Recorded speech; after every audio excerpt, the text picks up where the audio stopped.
Good morning, church family. This morning we're going to continue looking at the book of Proverbs. And I'm going to look at Proverbs 9 today. In order to do that, we kind of have to talk a little bit about the structure of the book of Proverbs. Most of Proverbs 10 through 31, is really a collection of a bunch of short sayings, these short proverbs. But if we look at chapters 1 through 9, it's a little different. It kind of it's not just collections of short sayings. There's structure to it, and there's progression to it. And so if we look at, I'm just going to do a brief overview of 1 through 9. We see in chapter 1 that wisdom protects from violence. In chapter 2, wisdom is said to bring peace to us. In chapter 3 of Proverbs, wisdom brings blessing in our lives. In chapter 4, wisdom is talked about as the best way to live, the ultimate way to live. Chapter 5, wisdom talks about to protect. Wisdom protects purity and marriage. Basically, the whole chapter 5 is about the blessings of marital faithfulness and the disasters of marital unfaithfulness.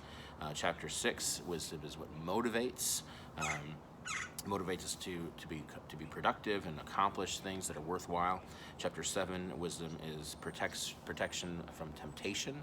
And chapter 8, wisdom opens our eyes to the beauty of God's world, His creation. And then in chapter 9, really what we get is decision time, right? So there's all the benefits of wisdom laid out in chapters 1 through 8. And then in chapter 9, it's like a father sitting down with his son and saying, this is what I've told you, this is what I've taught you. And there's really two things here, two paths to take, two options to go down. There's the way of wisdom, and there's the way of folly. And the way that's laid out in Proverbs 9 is there are two houses built by two different women. That's the picture, that's the imagery that's given. And so in the beginning of chapter 9, verse 1, it says, Wisdom has built her house. She has hewn her 7 pillars. She has slaughtered her beasts. She has mixed her wine. She has also set her table. She has sent out her young women to call from the highest places in the town. Whoever is simple, let him turn and hear. To him who lacks sense, she says, Come, eat of my bread and drink of the wine I have mixed. Leave your simple ways and live and walk in the way of insight. And so the father says, this is what it's like. It's like a woman who has this beautiful house with pillars, and there's a great feast prepared. There's a beast that's been killed, and there's wine, and there's all these good things, and she's calling you into the way of wisdom. And then further in the passage, we see the way of folly.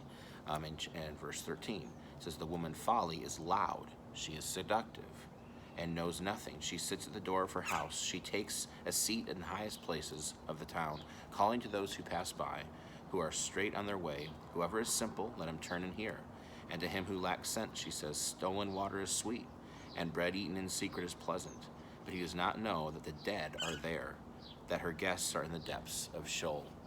And so here, again, another picture, another house, another woman calling, but this is the way of folly.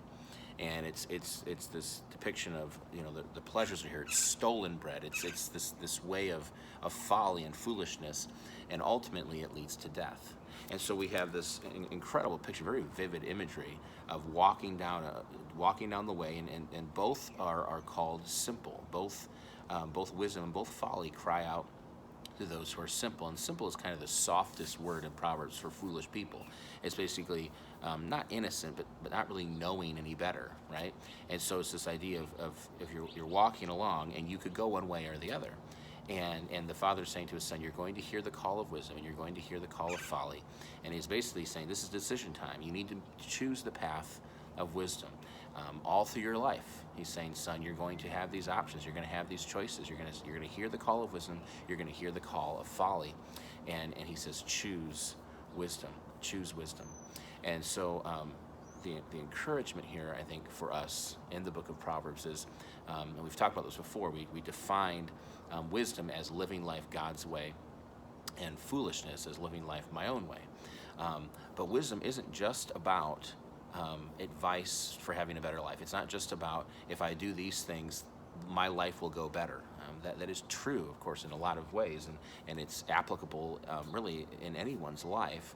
And for the most part, in a normative way, those things will be true. If you do these things and you live wisely and you do smart things, better things will happen for you. But it doesn't always turn out that way, and that's not really the main point of the book of Proverbs. If we look at this idea of the way of the fool, and it ends in the grave. That word sheol is the grave. It ends in death. The dead are there.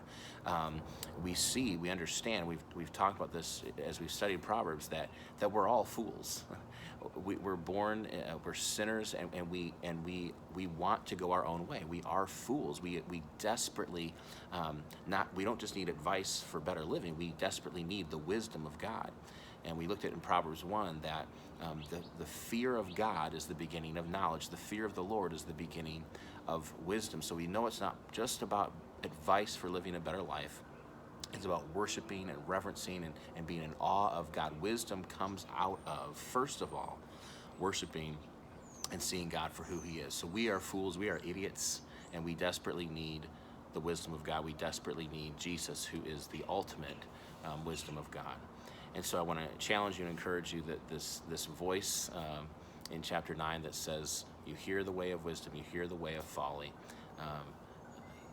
listen to, go after, chase after the voice of wisdom, chase after the wisdom of God. So I encourage you this morning, church, to hear the call of wisdom, hear the call of God's word, lean into that, go the way of wisdom, worship God for who he is, understand, be reminded of who we are and our desperate need for him and how we desperately need the wisdom of God.